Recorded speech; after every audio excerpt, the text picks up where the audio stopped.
So what do you do if you're a couple of senators and you got this bill to get through and no one likes it? What do you do? Do you say, maybe this bill isn't a great idea after all, and we should think of something else? Or, gee, maybe people, really don't want their rights and their liberties online curtailed this way? Well, apparently not. At least that's not what Graham and Blumenthal have done with the Earn It Act. And we've talked about the Earn It Act before. This is really like a two-for attack. It's an attack on Section 230, and it's an attack on encryption.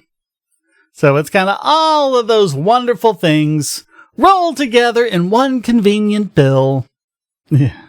And so basically everyone at the EFF and everyone else has been pushing against it. But of course it's an election year, and I guess you got to have something to wave in front of the voters and say, look, we tried, we did something, we're helping. So what do you do when you can't get the Earn It Act through the Senate? Well, apparently, you try and sneak it in on a voice vote without debate. You just try to push it right through with no discussion. Yeah, and even after all of the changes they've tried to make to it to get it palpable, it just really isn't so. So this is Mike Masnick, again on Tech Dirt. He says it's a weird way to attack the power of big tech by forcing them to collect and store more of your private info. Because that's what it does in the name of fighting stuff that I actually can't mention or I'll get demonetized. Stuff that's too sensitive for YouTube algorithms. But it says, hey, it's not about actually what's in the bill. It's about whatever bullpoop narrative Graham and others know the press will say is in the bill. And so it goes on how they're trying to rush it through with no debate. It's called hotlining. They did this, so they did it with basically the Real ID Act. Those fancy new IDs that you're getting now that are completely privacy destroying and are basically a one-stop shop for identity thieves. There was so much opposition to that it couldn't get passed through the Senate. And so then they kind of stuck it on as a rider to the NDAA and they hotlined it in without, so even though they had already had the debate and everyone was against it, they were still able to sneak it through. So the way this works is you introduce the bill and then you call for unanimous consent. If no one says anything, the bill passes. So it's not even a voice vote. I don't think that's correct because you don't actually say yay or nay. You call for unanimous consent, and if someone says object, then you've got to. But if no one objects, then you just skip the debate and go straight in. I think they still have to vote on it, but if senators object, then they have to go through the process. So he says Graham and Blumenthal are recognizing that they probably can't earn the Earn It Act if it has to go through the official process to have it debated and voted on the floor, and instead are looking to sneak it through when no one's looking. Because that's absolutely what you do when you think you're in the right? So, he talks about Senator Wyden. We've talked about him before. He's one of the authors of Section 230. And he's still in the Senate, and he's still trying to blocking this, but it would really help if Wyden wasn't standing alone on this. Because if it's just Wyden, then they can probably put a lot of pressure on him and he might cave. It's difficult to stand alone. It'd be easier if he had a few others. There's some speculation in the comments. I'm not going to scroll down to the comments, but there's some speculation in the comments about Rand Paul, Bernie Sanders, and Elizabeth Warren. And Masnick, the only one he thought was likely to stand with him was Paul. I think Warren trying to expecting her to do that is a joke. Especially considering Feinstein is one of the co-sponsors. So I wouldn't count on Warren, and I wouldn't count on Bernie either. Bernie he doesn't seem to want to stick his neck out in this way. He's got his own thing going on, but.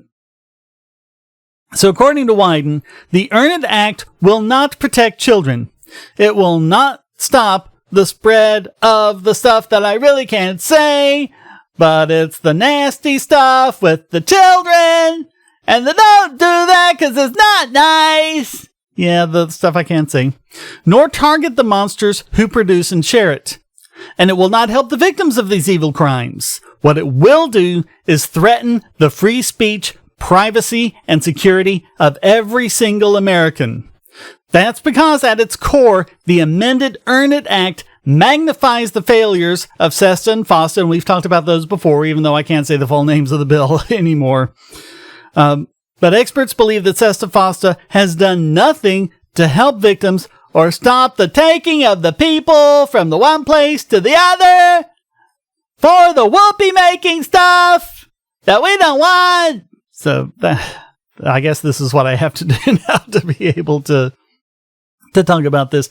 It's just the stuff that what we've talked about before is that shutting down Backpage actually hurt because cops and investigators were using Backpage as an investigation tool, and when they found someone suspicious, they'd go to Backpage and say, hey, wait a minute, this doesn't look kosher, and Backpage would actually help them. So yeah, SESTA and FOSTA were passed on particularly fraudulent bases, and so is the Earn It Act. And he says, while creating collateral damage for marginalized communities and the speech of all Americans, a lawsuit challenging the constitutionality of FOSTA on First Amendment grounds is proceeding through the courts, and there's bicameral federal legislation to study the widespread negative impacts of the bill on marginalized groups. Yet, the authors of the Earn It Act decided to take this kind of carve-out and expand it further to state civil and criminal statutes. By allowing any individual state to set laws for internet content, this bill would create massive uncertainty both for strong encryption and constitutionally protected speech online. What's worse, the flood of state laws that could potentially arise under the Earn It Act raises strong Fourth Amendment concerns, meaning that any CSAM evidence collected could be rendered inadmissible in court, and accused CSAM offenders could get off scot-free. This is not a risk I am willing to take. So again, it's actually going against what they claim they want the law to stop. It's not going to stop it. If anything, it'll make it worse. And so Wyden says, let me be clear. The proliferation of these heinous crimes against children is a serious problem. However, for these reasons and more, the Earn It Act is not the solution. Moreover, it ignores what Congress can and should be doing to combat this heinous crime. The U.S. has a number of important, he talks about different programs and how Congress basically isn't doing anything to fund or support programs that are designed to directly deal with this problem. And the Earn It Act doesn't contain any support at all for them. So there you go. I mean, if they're really that concerned about this material, then why aren't they putting in the support directly for it? Why are they doing this Earn It Act thing? It's because they don't care. It's because they want power over you. Because they hate Section 230. They hate the Fourth Amendment, and I hate to break this to you, but they kind of hate you, you know. You're the little people, you're the peasants, you're the scum. So, Masnick points out while a Wyden hold would block any attempt to get unanimous consent via the hotlining process, it would help a lot if other senators were willing to speak up and stand with him as well. If it's just Wyden, then he'll face tremendous pressure to remove the hold. If more senators join Wyden in saying this isn't okay, then Graham and Blumenthal will realize they have a bigger challenge in front of them. So it'll be a few days between making this video and posting it. And I mean, by that time, who knows what'll have happened like that. So check for updates on this. But as of right now, it's just kind of on hold. They haven't really tried to push this through, but we'll have to see. Hopefully we can get other senators against this. And Masnick confirms, everything that Wyden says above is accurate. Earn It is an attack on both free speech and privacy, a twofer, without doing anything to actually deal with the problem of the nasty stuff with the online and the kiddies. And don't do that and the hey. Yeah. Jerry Lewis really was a friend of the kids, though. You know, the muscular dystrophy stuff he did for like half a century of his life. Just amazing. So yeah, he's good for the kids. This bill isn't. So we remember you, Jerry Lewis. You were great. That is very much a law enforcement issue, and it's one when Congress has failed to provide the funds to law enforcement that it promised on this issue, and even worse, the DOJ has simply ignored its requirement mandates to deal with this issue as required by Congress. Yes, there are already laws and procedures and funding and everything else in place that the DOJ could be working on this problem. So there's really only two conclusions I think we can draw from that. Either they don't care about the problem, or it's not as big a problem as they're making it out to be. That this is something that's incredibly rare, doesn't happen all that often, absolutely should be prosecuted when it happens, because, we're talking about scumbags here abusing children.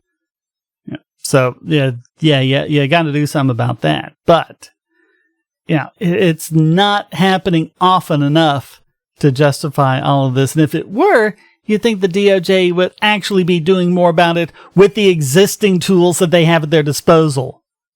So why aren't they? So, the DOJ seems more focused on attacking tech companies and blaming them for its own failure to do its job. Boom! Once again, Masnick punching right at the heart of it. The Earn It Act is an incredibly dangerous piece of legislation, but it's also a complicated one that many people don't understand. But senators see something that says, protect the children! Won't someone think of the children? And they immediately think, well, of course we support that.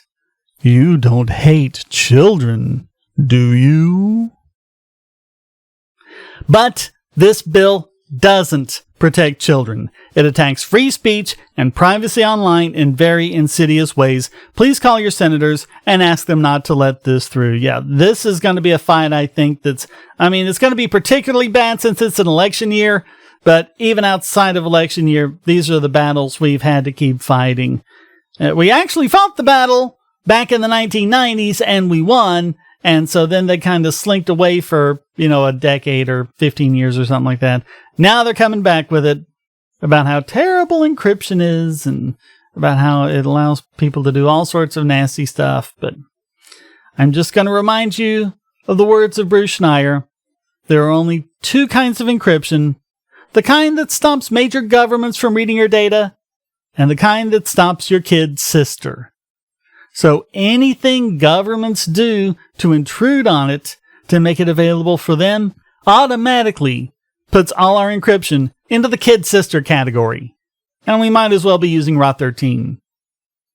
So that's how it is. And again, as I've said many times before, and as all the cybersecurity experts say, all this is going to do is just make us vulnerable to hackers, to enemy nation states, to terrorists. If they were really concerned with fighting those things, they'd let us have strong encryption. Yeah, so there's another thought. Don't they actually care about that? Don't they actually care about, the nasty things being done to the kiddies, that they're talking about here? Then why aren't they using the tools that they have at their disposal to deal with it? And why aren't they letting us have the tools to protect ourselves from it? Again, it's because they don't care. They don't care about you. They only care about money and power. That's how it's always been. That's how it's always going to be. Regardless of party, regardless of whether it's a democracy or a dictatorship or whatever, doesn't matter. It's just always going to be that way. So thank you so much for watching this. If you're a supporter, thank you so very much. If you're not, please consider going to donate.bogosity.tv.